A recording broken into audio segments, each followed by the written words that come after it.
Ingat catatan sejarah bagaimana sebuah negara menjadi besar dan bertahan hingga ratusan tahun. Juga di sisi lain, ada negara yang bubar hanya dalam satu generasi. Semua itu bukan hanya karena berhasil mengurusi kebutuhan dalam negeri atau dikenal dengan istilah urusan domestik, namun juga berhasil menangani perampokan dari luar wilayah, baik yang terang-terangan merampok ataupun dengan halus menipu. Juga pandai memanfaatkan kekuatan luar negeri, serta mahir diplomasi, termasuk diplomasi dagang untuk memenuhi kebutuhan domestik yang tidak bisa diproduksi sendiri, baik bahan baku maupun produk jadi. Main cantik di luar negeri, main cantik di dalam negeri. Membangun SDM yang solid dengan jiwa nasionalisme yang tinggi adalah kunci negara berdaulat dalam jangka panjang. Atau pendeknya sebuah negara, semua ini bisa terjadi di bawah pemimpin yang punya visi. Tidak pernah cukup jika pemimpinnya pragmatis, sederhana, dan kasual. Semuanya akan ada akibat negatif dan positifnya dalam kurun waktu cepat maupun panjang. Kita lanjut informasinya. Kita melihat negara kota yang kecil di Eropa bernama Venesia di abad pertengahan yang bermain cantik, miring ke Yunani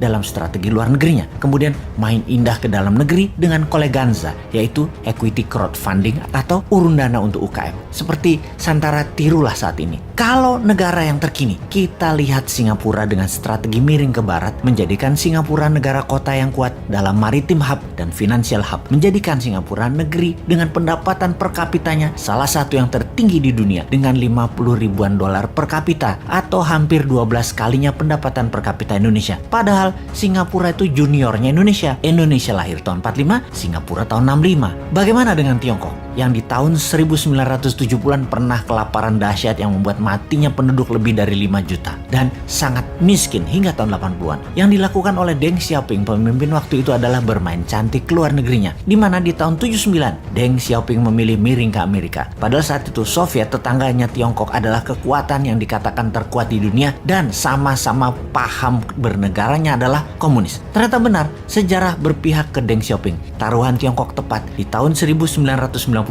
Soviet bubar. Di tahun 80-an kekuatan komunis memang lagi kuat-kuatnya di dunia dan Amerika yang memiliki alat propaganda yang bernamanya demokrasi sedang diserang di mana-mana.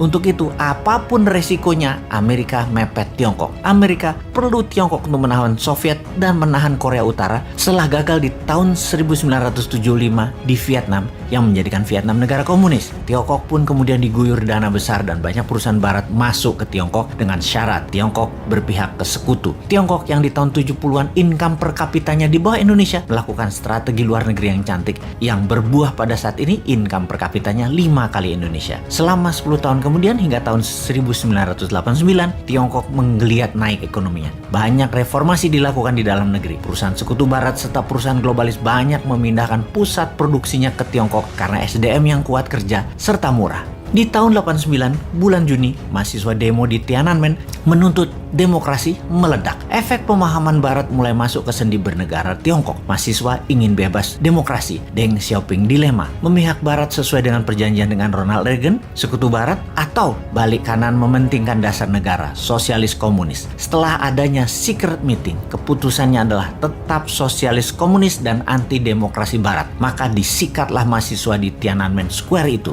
Sebuah massacre atau pembantaian dengan 10.000 korban mati di saat itu. Efeknya dunia mengecam Tiongkok. Lebih dari 50% perusahaan Amerika dan perusahaan barat menarik diri dari Tiongkok. Namun keputusan Tiongkok sudah bulat. Bermain dengan globalis, tidak bermain dengan negara barat. Dengan membangun semua ke dalam negeri terlebih dahulu. Tiongkok menggunakan ekonominya MMT Michael Hudson. Tiongkok mainkan double currency system. Di dalam cetak uang berbasis proyek, ke luar negeri pakai yuan berbasis dolar. Tiongkok membangun gila-gilaan di dalam negeri setelah memiliki keterampilan yang diberikan barat selama 10 tahunan. Di dalam membangun berbasis printing money. Semuanya tentunya dengan studi mendalam, bukan asal bangun jalan tol saja misalnya, tetapi membangun jaringan sambungan antar kota produksi, pemasok bahan baku, hingga membangun industri kendaraan niaganya. Isinya apa, kemana arahnya, semua dirancang dengan teliti. Efeknya biaya produksi turun, produksi jadi cepat terdistribusi. 12 lapis benefit pembangunan didapatkan. Bukan hanya 2 manfaat didapatkan dalam membangun jalan pakai hutang, yaitu jalanan dibangun ramainya hanya untuk mudik lebaran sebagai manfaat pertama